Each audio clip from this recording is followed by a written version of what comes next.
Boa noite a todos. Hoje a gente vai fazer a unidade 4 da disciplina de pesquisa de marketing. Nessa unidade, a gente vai falar um pouco sobre a elaboração do questionário e formulários. Eu sou a professora Marina, quem não me conhece ainda, seja muito bem-vindo. Quando a gente está preocupado com aquele início da pesquisa de marketing que a gente falou na unidade 1 e repetimos tudo isso na unidade 2, a gente tem, dois lados, né? O lado da empresa e o lado do mercado. No lado da empresa, a gente, acima de tudo, está observando tudo que está ao nosso redor. Principalmente a identificação dos problemas, principalmente para identificar os problemas e tomar toda a decisão da pesquisa de marketing. E quando eu falo em observação ao redor, significa que a gente tem que começar a entender os problemas através das demandas de mercado, através das empresas concorrentes e através de tudo aquilo que circunda a empresa. Porque o maior desafio de uma pesquisa de marketing, nós falamos isso nas outras aulas, é a identificação do problema. A identificação do problema é um dos pontos que a gente tem que mais prestar atenção. Então, quando a gente for escolher a estrutura da pergunta, a gente pode ter uma pergunta estruturada e não estruturada. Aqui, a gente vai começar a definir perguntas não estruturadas e discutir as vantagens e desvantagens e relativizar um pouco disso, né? E na próxima sessão, a gente vai abordar a questão múltipla escolhas, questões múltipla escolha, dicotômicas e escalas. Quando a gente precisa de uma pergunta não estruturada, quando a gente faz uma pergunta não estruturada, a gente quer muito saber seu feedback. We want your feedback. O que a gente quer? Quando a gente faz uma pergunta não estruturada, é uma pergunta aberta, ou seja, o entrevistado responde com as suas próprias palavras. E aí, isso dá margem para a gente receber, às vezes, respostas maiores do que a gente realmente fez. E aí, isso dá muita margem para a gente ter um retorno melhor do que nas perguntas estruturadas. O problema disso é na hora de interpretar. Porque aí, se você entrevistou 700 pessoas, para você analisar 700 respostas, fica muito difícil, você precisa de uma equipe de pesquisa muito grande. Então, o que seria uma pergunta de livre resposta aqui? Por exemplo, qual é a sua profissão? O que você acha das pessoas que preferem as lojas com descontos? Você percebe que tem um que você acha? Eu estou perguntando o que a pessoa acha. É uma pergunta muito mais pessoal. Qual é a sua figura pública preferida? Aqui eu dou margem para ela me dar várias respostas. A pergunta não estruturada, ela também é utilizada nos pré-testes, nas pré-pesquisas. O que seriam isso, Marina? Aquelas pesquisas que eu faço antes do meu questionário oficial, para eu poder saber quais são as maiores tendências. Então, a pergunta não estruturada, elas são perguntas, já falei, né? A estruturada, ela é um conjunto, a gente dá alternativas. É o que vocês, universitários, costumam falar, múltipla escolha, objetiva, que é você tem uma pergunta e várias opções de respostas. A pergunta de múltipla escolha nada mais é do que quando o pesquisador oferece várias respostas e o entrevistado tem que escolher uma daquelas alternativas. E aí, você pode, por exemplo, usar esse estilo aqui. Você pretende comprar um carro novo nos próximos 6 meses? Questionários são estruturados. Questionários, tudo é questionário, Jaqueline. Eu posso fazer um questionário desestruturado e um questionário estruturado. A Jaqueline, que está aqui na minha aula ao vivo, está perguntando: questionários são estruturados? Eu estou dizendo para ela que pode ser estruturado ou pode não ser estruturadas as perguntas. Eu posso ter um questionário com perguntas não estruturadas. Ok? Aqui, por exemplo, eu posso perguntar para ele, você pretende comprar um carro novo nos próximos 6 meses? E aí eu posso dar várias opções para ele. E aqui nesse outro especificar, eu posso dar uma parte não estruturada para ele escrever. E aí, quando a gente fala sobre isso, a gente pode falar também sobre as tendenciosidades. Muitas vezes, um entrevistado tende a marcar uma alternativa apenas porque ela ocupa determinada posição. Quem de vocês nunca respondeu uma pesquisa e botou tudo no meio, assim? Né? Provavelmente alguém já fez isso. Em uma lista de números, por exemplo, quantidades ou preço, verifica-se uma tendência para o valor central da lista. Por quê? Porque muitas vezes a pessoa, quando está respondendo, ela não quer pensar demais na resposta. E aí, às vezes, a desordenação dessas respostas, às vezes pode ser favorável para você fazer a pessoa pensar. Outra coisa são as perguntas dicotômicas. Elas têm apenas duas alternativas, ou sim, ou não, ou concordo, ou discordo. Eu, Marina, acho que a dicotômica é quando é uma coisa muito objetiva, quando a gente realmente tem que saber sim e não. Porque a maioria das coisas, eu costumo usar uma escala, e nós vamos falar de escala mais para frente. E aí, no máximo, você pergunta sim, não ou não sei, ok? Escolha um enunciado da pergunta. A formulação da pergunta, gente, é muito importante, porque ela é a tradução do conteúdo e da estrutura da pergunta em palavras. As pessoas têm que compreender o que está sendo perguntado. E essa decisão quanto ao enunciado de uma pergunta é uma das tarefas mais críticas e mais difíceis de elaboração. Porque se uma pergunta ela for elaborada de maneira deficiente, o entrevistado pode se recusar até em respondê-la, ou respondê-la incorretamente. A primeira condição conhecida ou como o item não resposta o item de não resposta, né, pode aumentar a complexidade da análise dos dados, ou seja, você não responder acaba dando mais complexidade naquela análise. A segunda condição conduz ao erro da resposta. Ao menos que os entrevistados e o pesquisador atribuam exatamente o mesmo significado à pergunta, os resultados podem ser tendenciosos. E aí, para evitar esses problemas, a gente primeiro define o problema. Depois, a gente emprega muitas palavras simples e comuns. A gente confere e evita as palavras ambíguas. Evita perguntas indutoras que eu estou induzindo você em alguma coisa. Evita alternativas implícitas. Evita suposições e evita generalização estimadas. O ideal é sempre utilizar afirmações positivas ou negativas. E todo mundo fez uma cara de Nazaré agora, igual esse cara aí, com um monte de questão. O que seria isso, Marina? O que eu quero dizer? Quando eu vou fazer uma afirmação, eu tenho menos tendência na minha resposta. Então, qual que é a afirmação? Você come sorvete toda semana? Você vai responder sim, não, não sei. Ou você vai fazer uma escala.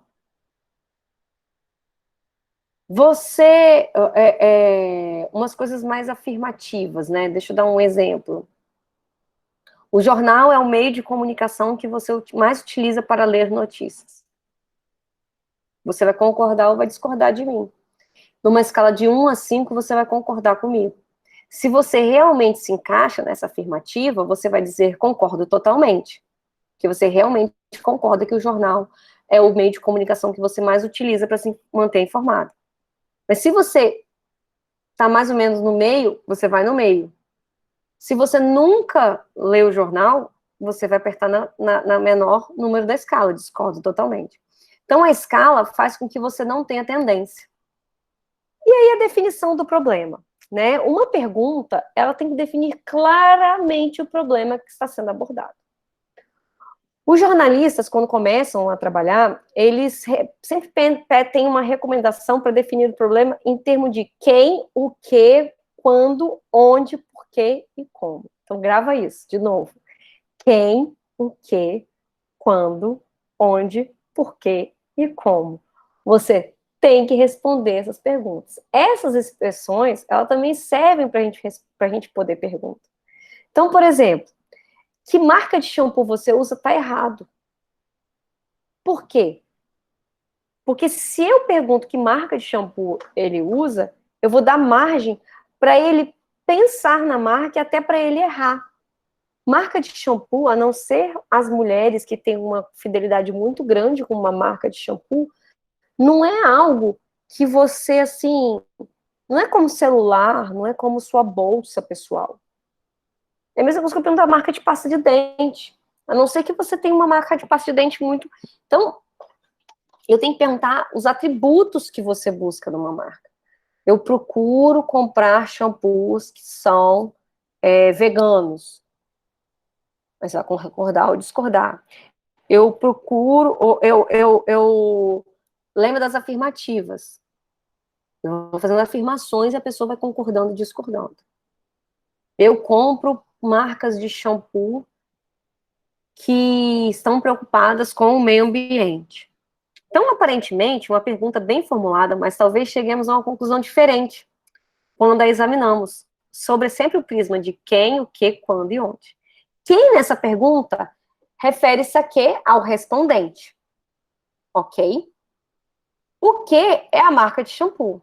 Mas se estiver sendo usada mais de uma marca, o entrevistador deve mencionar a marca preferida e a que é utilizada com mais frequência, ou a que foi utilizada mais recentemente, ou a primeira que vier à mente. Então, por isso que a gente não pode fazer uma pergunta: qual marca de shampoo você usa? Essa o que da marca de shampoo teria que ser mais aprofundada. Se você, se o problema, se você é uma marca de shampoo e você precisa saber se ele está usando as marcas que são as suas principais concorrentes, desculpa, gente, você tem que perguntar objetivamente: você utiliza a marca Dove? Você utiliza a marca Pantene? Você utiliza a marca não sei o quê? Você já usou a marca tal? Ok? E quando, né? Não é claro, o pesquisador se refere à última vez, à última semana, mês passado.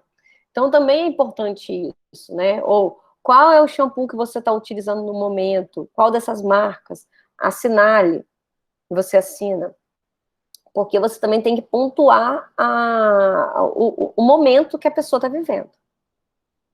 E quando onde está implícito que o shampoo é usado em casa, mas isso não está indicado com clareza. Uma melhor formulação seria: que marca ou marcas de shampoo você usou pessoalmente na sua casa no mês passado? No caso de mais de uma marca, lixe todas as marcas. Vocês entenderam? Ficou muito mais claro. E aí, outra coisa, empregue palavras comuns, gente. Deve ser utilizado sempre palavras muito simples, de acordo com o nível de vocabulário do entrevistado. Então, entender também quem é o público-alvo do outro lado é importante para a gente poder botar tudo no nível dele. Elaboramos um projeto para uma grande empresa de telecomunicações que opera essencialmente em zonas rurais. O nível médio de instrução nessa área é inferior ao secundário, e muitos entrevistados tinham chegado apenas à quarta ou quinta ou sexta série. Então, nesse caso, a gente tem que evitar muito jargão técnico, porque a maioria das pessoas não entendem. Então, ao invés de perguntar: você acha que a distribuição de refrigerantes é adequada? Você pergunta: você acha que encontra refrigerantes com facilidade quando você resolve comprá-los? Eu estou colocando a pessoa dentro da situação. Eu não estou fazendo uma situação hipotética e enquadrando ela na questão de distribuição. Eles não têm nada a ver com distribuição. A pergunta, ela tem que estar dentro da normalidade da vida daquela pessoa. Então, por exemplo, na sua casa ou na sua depende do nível de pessoa, né? Mas na sua casa, para as pessoas do nível médio, nível classe média, você pode falar assim: na sua casa vocês têm o costume de comer manteiga? Eu não preciso falar hábito. Hábito já é um jargão muito técnico. Ou, na sua casa vocês costumam comer manteiga? Também fica muito técnico. Você tem que falar a palavra da pessoa. Ok? E aí, você pode também botar uma escala, como eu disse, ó, nunca, ocasionalmente, às vezes, frequentemente, regularmente. Na verdade, regularmente é incorreto. Na verdade, isso daqui é incorreto, você me desculpa. Eu fui tentar ir rápido e pulei. Então, a gente tem que evitar essas palavras ambíguas. Por quê? Porque ocasionalmente é muito difícil. Você entender o que é frequentemente, ocasionalmente, às vezes, regularmente. Você tem que concordar ou discordar, ou dar a pergunta à pessoa. 3 vezes por semana, 2 vezes por semana. Aí seria assim, menos de uma vez por mês, 1 ou 2 vezes por mês, 3 ou 4 vezes, ok? Outra coisa, ao decidir sobre a escolha da palavra, a gente tem que consultar um dicionário e formular as perguntas sobre cada palavra usada. Primeiro, a palavra tem um significado, ela tem outro significado, né? Ela é usada em todas as regiões que a gente vai fazer, regionalidade também é importante. E aí a determinação da ordem da pergunta. As perguntas abertas, que são cruciais para a gente ganhar confiança e cooperação, elas têm que ser simples e interessantes e não podem ser ameaçadoras. A gente não pode perguntar, por exemplo, de cara qual é a sua renda, ok? O nome, sabe? Aí pergunta qual a profissão, começa assim. E aí é forma de qualificação das pessoas para a entrevista. O tipo de informação obtida num questionário é classificado como informações básicas, informações de classificação e de identificação. As informações básicas, elas estão relacionadas diretamente com o problema de pesquisa. As de classificação, elas são mais na característica socioeconômica e demográfica, para a gente caracterizar aquelas pessoas, para a gente classificar aquelas pessoas. E as de informação de identificação, elas vão incluir nome, endereço, número de telefone, caso seja necessário. Como regras, devemos obter primariamente essas informações básicas, em seguida de classificação e finalmente identificação. Mas quando as informações básicas são da maior importância para o objeto de pesquisa, ela deve ser obtida em primeiro lugar, antes que a gente corra o risco que o cara vá embora. E outra coisa, perguntas difíceis ou perguntas delicadas, complexas ou maçantes, elas têm que colocar no final da sequência, porque aí você fala no final assim, desculpa, mais uma perguntinha, por favor, eu tenho só mais uma coisa que eu preciso saber. E aí você junta essa pessoa com você. E há o efeito da pergunta subsequente, né? As perguntas formuladas no início de uma sequência, elas podem influir em respostas de perguntas subsequentes. Então, por exemplo, perguntas de caráter geral devem preceder perguntas específicas. Faz com que as específicas tornem menos tendenciosas. Então, por exemplo, a pergunta 1. Que considerações são importantes na escolha de uma loja de departamento? Você está perguntando uma coisa mais geral. Aí agora, mais específica. Na escolha de uma loja de departamento, qual a importância da conveniência de localização? Aí, isso vai fazendo com que a pessoa, ela vai gerando até um certo tipo de confiança também. E a abordagem tipo funil. É uma estratégia para ordenar as perguntas de um questionário em que a sequência começa com perguntas de caráter geral e seguem com perguntas mais específicas, para evitar a tendenciosidade. Claro, a ordem lógica, né? As perguntas têm que ser formuladas em uma ordem lógica, para ter um raciocínio. Você não pode ramificar demais, ir lá em cima, depois ir lá embaixo, depois ir lá em cima e lá embaixo de novo. Formato e layout. Formato, espaçamento, posicionamento da pergunta, tudo isso tem um certo significado na hora da pessoa responder. Exemplo, se você faz um questionário muito extenso, na hora da pessoa abrir, ela fica com preguiça. Então, tem algumas formas. E aí, aqui eu trago um resuminho, mais ou menos, de como fazer tudo isso, né? Mas isso tem no livro, eu não vou entrar profundamente, isso tem aqui lá no material de vocês. E o pré-teste, que é o quê? É testar o questionário. É testar tudo aquilo antes, para que você consiga ter certeza que o que você está perguntando está sendo entendido pelo seu público-alvo. E essa nossa aula de agora se encerra aqui. Eu vou interromper a gravação, eu vou ficar com as meninas aqui no ao vivo para ver se elas têm alguma dúvida. Se você tiver alguma dúvida, pode botar aqui nos comentários.